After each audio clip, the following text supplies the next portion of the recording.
Tanggal natin yung diode, chinik natin. Okay naman yung diode. Yung exciter niya ang sunog.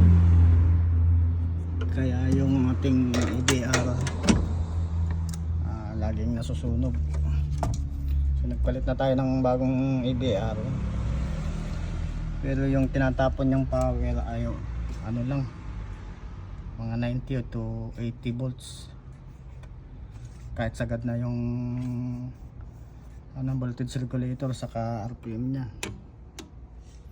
So nung chinik natin yan, shoot yung isang exciter nya,